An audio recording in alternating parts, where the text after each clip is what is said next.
everything that I need to get back up, I have in me. If I don't have what I need, I can go get it. Once I figured that out, the world was my playground. The question was just, where do I go get it? I don't know about that. Where do I go get it? Right. And I don't come from a learning background where I was a great student. I wasn't, my highest grade in school was a C+. And when I got a C+, I did the happy dance. And so I didn't have a background where studying was natural for me. But when I realized that if I go study something and I learn it, I own it, it's mine now, man, it was crazy because all through school I struggled. The last time I took an English class, my English teacher told me I was the weakest writer she ever met in her entire life. Lovely. Yeah, lovely. And the same year I took a speech class, and my speech teacher, he said, quote unquote, Miss Nichols, I recommend you never speak in public, that you get a desk job. Oh. And so That's mean. Yeah, it was demotivated people, sad people hurt, sad people make other people sad. Bottom line, don't take it personal, hurt people hurt. See, most people want the convenience of transformation without the inconvenience required for transformation. So my grandmother says, and I love to repeat this, your conviction, what you're passionate about, your conviction and your convenience don't live on the same block.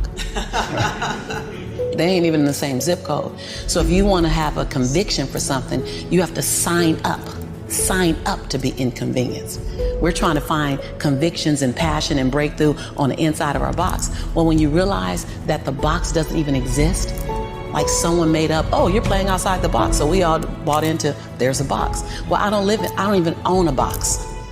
I don't even want to get in your box. You better come out here because I ain't getting in there. And so when you start thinking like that, Tom, all of a sudden, everything is possible.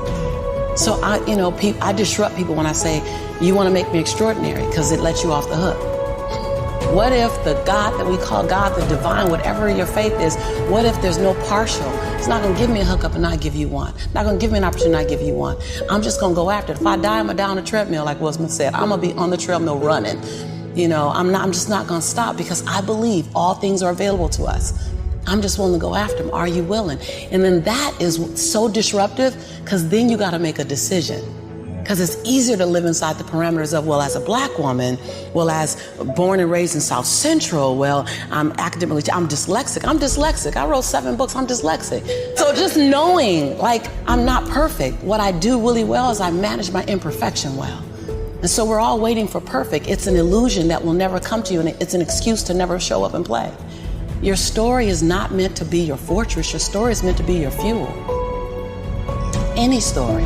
Like the beauty of me being one of the top 1% earners in America is that I was on government's assistance. Right. That's the beauty. Come on, it wouldn't be a big deal if my family was rich. Whatever, I'm supposed to do something.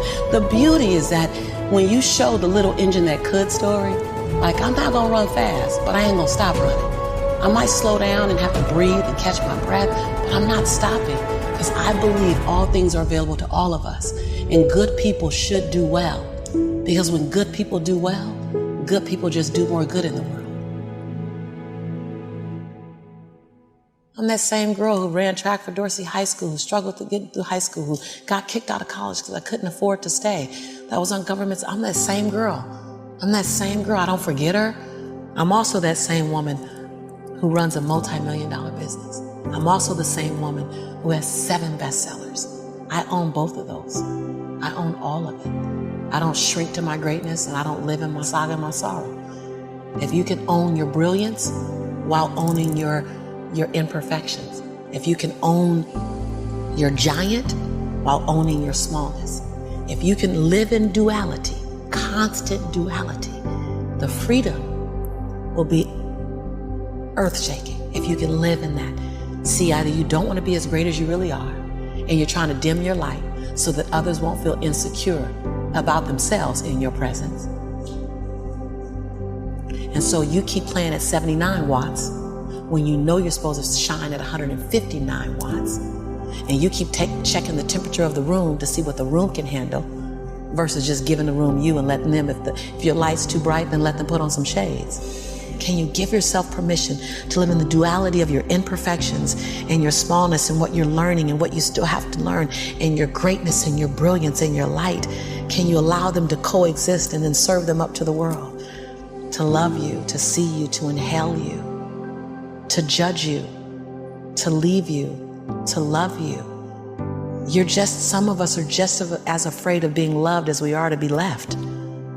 If you go where you've never gone, do what you've never done, and say what you've never said, you'll become the woman and the man you've always known yourself to be.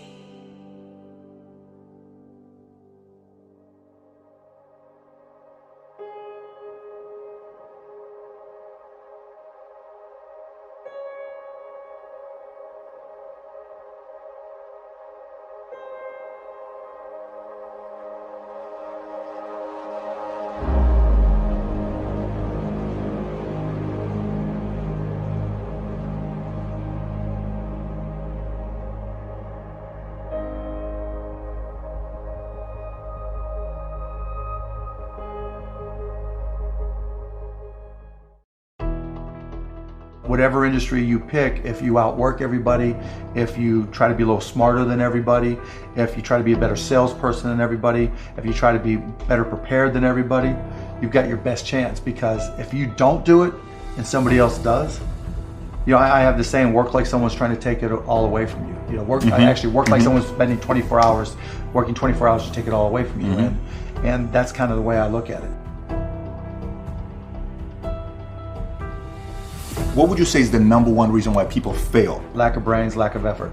Lack of brains, lack of effort. Yeah, they don't do the work. They don't learn, when you walk in the room, when you start a business and you start to talk about somebody, you're never in a vacuum with no competition, unless you're just extremely lucky.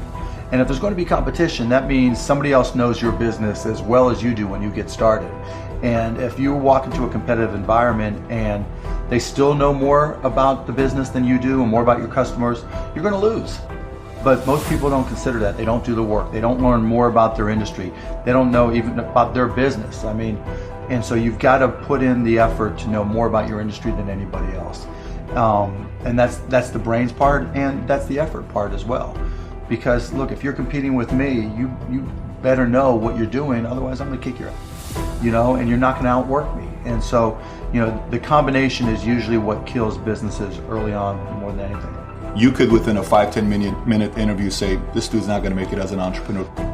Yeah, I can typically tell, right? I can tell by their passion, I can tell by their focus, I can tell by their preparation. There's a whole realm of things in any business. Here's the business you're in, and here's 1,000 things that influence whether or not you're going to be successful. Through my experience in businesses, I can put myself in his position and say, okay, here are 900 of the 1,000 things he has to be aware of, and then go through and ask. And by how many of those or her issues they've been able to address already, that kind of gives me a sense of how hard they're willing to work. And I can tell by the questions they ask me. So all I have to do is say, okay, what do you want to know? And when they start saying, what should I do? They ask you. Yeah, and that's fine, right? And I want them to ask questions, but people like to say, the only stupid questions are the ones you don't ask, and that's not right? Because the questions you ask tell whoever more about you than anything else you do.